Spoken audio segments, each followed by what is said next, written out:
कहानी है रामपुर गांव की, जहां के मर्द महिलाओं को हमेशा नीचा दिखाने की कोशिश में रहते। अरे अभी तक खाना नहीं आया, क्या मुझे एक और शादी करने की जरूरत है? नहीं जी नहीं, ऐसा मत करना, वरना मैं कहाँ जाऊंगी। खाना लेकर मैं अभी आई जी। गांव की पंचायत में भी फैसले हमेशा औरतों के खिलाफ ही रहते। मैं जो फैसला सुनाता हूँ वो भगवान की आज्ञा होती है। इस लड़के ने अपने मन से शादी करके अच्छा नहीं किया।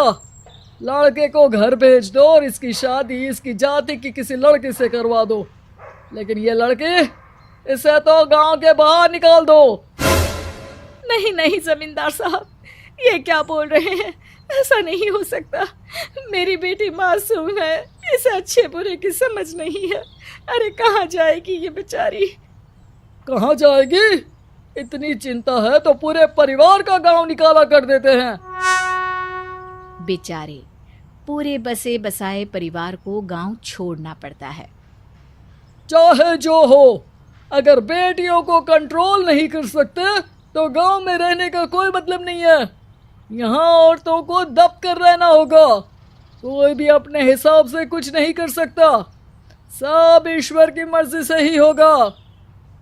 तभी गांव का एक आदमी दौड़ा दौड़ा आता है। सरपंच साहब, जमींदार साहब, वो कालिया है ना, उसकी बेटी पढ़ने के लिए शहर जा रही है।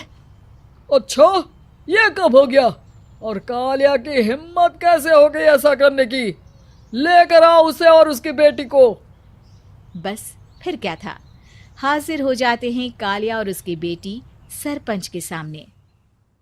अरे कालिया, ये क्या सुनने में आ रहा है? बेटी को इंजीनियर बना रहा है तू? और ये बता, गांव में तो स्कूल नहीं है, फिर कहाँ से इतनी क्लास पास कर गई तेरी बेटी? राधा, जो कि कालिया की बेटी है, उसे लगता है कि सरपंच उसकी तारीफ कर रहे हैं। सरपंच जी, मैंने ऑनलाइन पढ़ाई की है, डिस्टेंस लर्निंग से। सभी में मैंने अच्छे नंबर पाए हैं, जिसे देखते हुए शहर की इंजीनियरिंग कॉलेज में मुझे स्कॉलरशिप मिली है। वाह जी वाह, क्या होती है ये? पहले तो ये बताओ, फिर आगे की बात करते हैं। पूरा गांव राधा की बात सुन रहा था और राधा बोलती जा रही थी। तो ऐसे मैं फ्री में एक अच्छी शिक्षा लेकर गांव में जो कुछ परेशानियां हैं, जैसे बिजली, पानी और इंटरनेट जैसी समस्याओं के लिए काम करूंगी। मैं गांव को शहर से जोड़ने के लिए पुल का निर्माण करवाने का प्रस्ताव रखूंगी। मुझे पूरी उम्मीद है कि जल्द ही हमारा गांव भी तरक्की की राह पर चल पड़ेगा। राधा की बात सुनकर सारे गांव वाले ताली बजाने लगते हैं। सरपंच को समझ नहीं आता कि वो क्या करे। चुप रह नादान लड़की, गांव के खिलाफ जाने के लिए तुझे गांव से बेदखल कर दिया जाएगा, वो भी पूरे परिवार के साथ। और हाँ, अगर ठीक से गांव में रहना चाहती है तो ये पढ़ाई लिखाई छोड़ दे। हम तेरे लिए गांव का कोई होनहार लड़का देखेंगे। तभी गांव का एक आदमी बोल पड़ता है। अरे नहीं नहीं सरपंच जी, राधा बिटिया जो बता रही है, अगर वैसा हो जाए तो हम लोगों को पैसा कमाने के लिए बाहर नहीं जाना पड़ेगा। हाँ जी, और ना ही कोसों दूर पानी के लिए भटकना पड़ेगा। हमारे बच्चे भी अच्छी पढ़ाई कर सकेंगे और आगे बढ़ेंगे, ना कि हमारी तरह खेती करते बैठेंगे। क्यों गांव वालों, राधा बिटिया का साथ देना चाहिए ना। सरपंच देखता है कि गांव राधा के साथ है तो वो चुप हो जाता है। वो घर आकर अपने सलाहकार से बात करता है, जो बहुत ही चालाक किस्म का इंसान होता है। अरे सरपंच साहब, आपको बहुत ही होशियारी से काम लेना पड़ेगा। एक बार गांव तरक्की कर गया, यहाँ के बालक पढ़ लिए तो कोई ना पूछेगा आपको। और फिर ये जो बेटा और बेटी है ना आपके, इनको भी आम लोगों की तरह ही जीवन जीना होगा। हाँ, लेकिन करे तो क्या करे? वो ना आप मुझ पर छोड़ दीजिए, बस मैं जैसा बोलूं करते जाइए। अगले रोज सुबह जब गांव वाले सोकर उठते हैं तो राधा के घर के बाहर और साथ ही वो लोग जिन्होंने राधा का सपोर्ट किया था, उनके घर के आगे लाल रंग से कल आऊंगी लिखा होता है। कल आऊंगी। यह क्या होता है? अरे यह तो खून से लिखा है, लगता है कोई भूत प्रेत या चुड़ैल का साया है। चलो सरपंच जी के पास चलते हैं। सभी सरपंच के पास जाकर उसे सारी बात बताते हैं। अरे ये तो बड़ी मुश्किल की बात है। चलो मैं एक बाबा को जानता हूँ, उन्हें बुला लेता हूँ। सरपंच बाबा को लेकर गांव के घर के बाहर जाता है। ओहो, तो ये वो चुड़ैल है जो उन लोगों को निशाना बनाते हैं जो गांव को बदलने का सपना देखते हैं।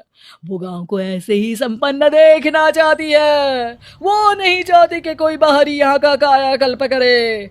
क्या तुम लोगों में से किसी ने गांव को बदलने की सोच रखी है? तभी राधा की माँ रोते रोते आती है। मेरी राधा घर से गायब हो गई है। अरे कोई तो बचाओ, मेरी बच्ची कहाँ गई?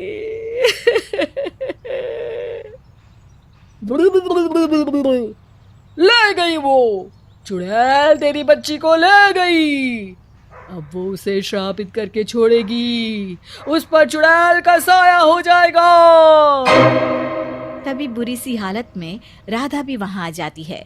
उसके बाल चुड़ैल की तरह फैले होते हैं और कपड़ों में खून लगा होता है। सभी राधा को देखकर डर जाते हैं। माँ, पता नहीं मुझे कौन उठा कर ले गया था। अरे दूर दूर हो जा चुड़ैल, अब हम लोग इस गांव में नहीं रुकेंगे। अरे कैसी बातें कर रहे हैं आप? कल तो आप मेरे भरोसे गांव का हुलिया बदलने, अपने बच्चों को पढ़ाने और तरक्की उन्नति की बात कर रहे थे, तो आज क्या हो गया आपको? ये फिर तुम लोगों को बहकाएगी। ये चुड़ैल गांव में आ चुकी है, ऐसे ही ये तुम्हारे घर के बच्चों को भी ले जाएगी। गांव वाले राधा को गांव से बाहर निकाल देते हैं। उसके माँ बाप रोते रहते हैं, लेकिन गांव वाले नहीं मानते। मैं भी अपनी बहन के साथ गांव के बाहर रहूंगा, लेकिन वो पढ़ाई नहीं छोड़ेगी। वहीं सरपंच के घर पर सलाहकार कहता है। देखा, सांप भी मर गया और लाठी भी नहीं टूटी। लेकिन अगले ही दिन सरपंच के घर के बाहर भी वही शब्द लिखे होते हैं और फिर सरपंच की बीवी कहती है, हमारी बेटी को किसी ने अगवा कर लिया है। तभी राधा का भाई वहां आ जाता है। अरे गांव वालों, मैंने सरपंच जी की बेटी को देखा था। वो चुड़ैल उसे उठाकर ले जा रही थी। अरे क्या मजाक कर रहे हो? नहीं नहीं सरपंच जी, आप नहीं जानते। वो चुड़ैल अब आपकी बेटी में आ जाएगी, जैसे राधा के अंदर आ गई थी। तभी सरपंच की बेटी वैसी ही हालत में वहां आती है जैसे राधा आई थी। पापा, पता नहीं कैसे मैं गायब हो गई थी। चुड़ैल, इसके अंदर भी चुड़ैल का साया है, मारो इसे। अरे नहीं नहीं, इसे भी राधा के पास गांव के बाहर ही भेज दो। अरे चुप रहो, मेरी बेटी कहीं नहीं जाएगी और चुड़ैल बुड़ैल कुछ नहीं होता है। अरे कैसे बात कर रहे हो सरपंच जी? आप तो बोल रहे थे कि आपका फैसला भगवान का ज्ञान होता है, तो अपने पर बात आई तो अब आप ऐसे बोल रहे हैं। अरे ना ना ना, आपको अपनी बेटी को त्यागना ही होगा। अरे बुलाओ बाबा को।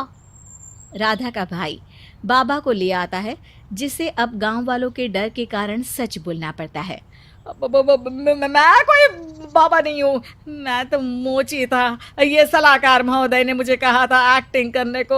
अब वो मुझे पैसे देने वाले हैं। अब मुझे माफ कर दो। गलती हो गई, मुझे माफ कर दो। तभी वहां राधा आ जाती है। देखा सरपंच जी, जब गांव के बच्चे साक्षर होंगे तो आप जैसे लोगों की चालाकी नहीं चलेगी।